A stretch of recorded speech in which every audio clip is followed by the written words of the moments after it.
The answer is, will you give Heupel a pass if UT struggles without Iamaleava? And what is it, 84% say yes, they will give him a pass this year if Tennessee struggles. Write that one down. Let's see what the answer is if that's 7-5 or 6-6. 11% being honest, saying no, he should win anyway. 5% being sort of honest, saying, well, maybe I will. Okay, very good. Thanks for playing along. Keep clicking. We appreciate it.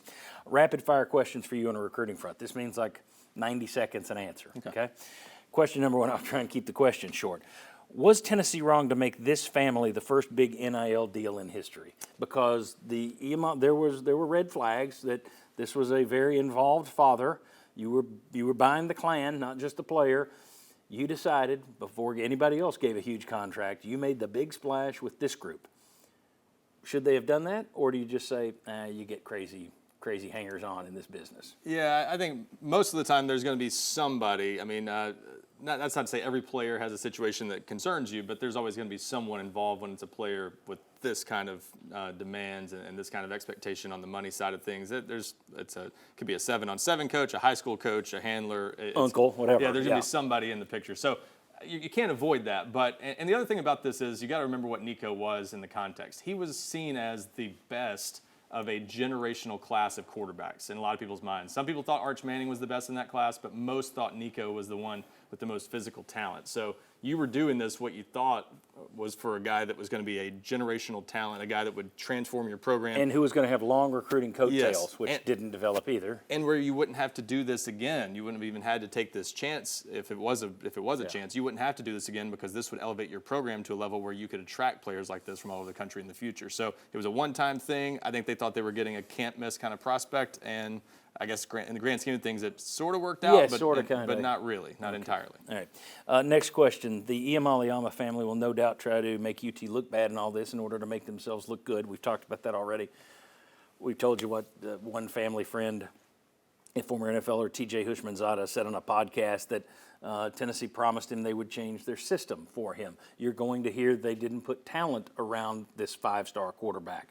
My question for you is, people use negative recruiting all the time.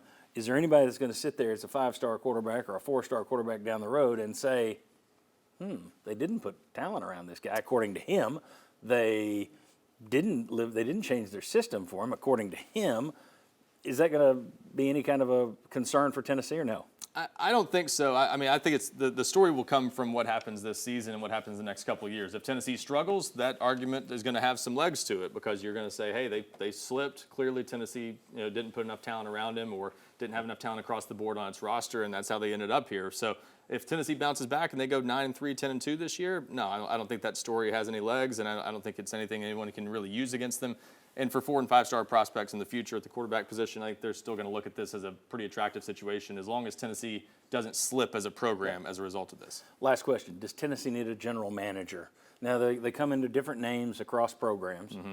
You're now starting to see like former NFL executives who are becoming executives at the college level. Mm-hmm. We talked about this a few months ago on the YouTube channel, and things change quick. Mm-hmm. Then you're like, it's just a title. Now, in this current situation, would Tennessee have benefited? Would it may have made any difference if you'd had a general manager sitting here working on this, or would it just be another person between Heupel, Spire, and Iamaleava? Yeah, I think it couldn't hurt to have a voice like that in the room if it's someone with an NFL background, someone who's managed a salary cap before, things like that. That's useful, and I think that could help.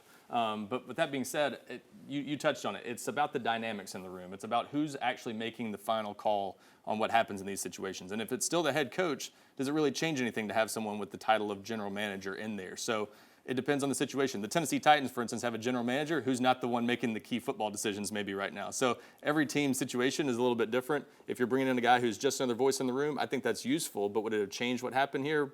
Probably not, because ultimately Tennessee made the decision. They made their call. They said, we don't think Nico is worth $4 million, or we don't have it to give to him. I think it's more likely the former, not the latter. But if they made that decision, then you have to weigh the decision in the long run. But I don't think that's necessarily because they didn't have a general manager in there. Quickie, I'm just throwing at you. Well, you weren't prepared for any of them. You're not prepared for this one.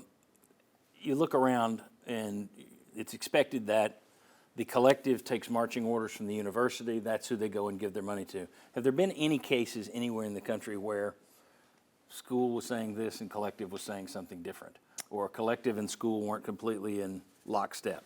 I think Florida, that they had that collective issue You had down there. multiple collectives down there was kind of the problem. So in the early days, you saw more of that. I think now schools have kind of gotten a lot of that ironed out. You tend to see them a little more in lockstep. So yeah, I don't think you see much of that. But in the early days, that first year and a half, it was a little shaky at some places, and you definitely saw a little bit of that. So in terms of any rumors or anything floating around that UT was saying one thing, the Iamaleavas and Spire was saying something different, you're not buying that at this point? I haven't heard that. Now that being said, Anything's possible. sort of the interesting dynamic here is, Spire does a lot of the negotiating, I think, in a lot of these cases. So if you're telling them something, but that's not ultimately reflective of what the situation was behind the scenes, it might be a negotiating tactic. So there are things like that where window dressing, the situation might be the reality. You weren't telling them the real situation because that's what you were wanting to tell them for the negotiation. How much we talked on the phone the other day. I'm just tired of this stuff. I find it unbelievable. If you're a fan and you hate it all, trust me, I hate it on this side of the camera as much as you do. Mainly because no one knows. We're all talking in grays. None of these contracts are open. Nobody can see anything. Nobody knows anything. Well, I heard. Did you hear this from so and so? No, I heard it from so and so. And if you're hopeful revenue sharing would be different, the Tennessee legislature has already started to take action to make sure that payments to players from revenue sharing could be kept private. So that may still be the case in the future. Yeah. Well, I always love the legislature.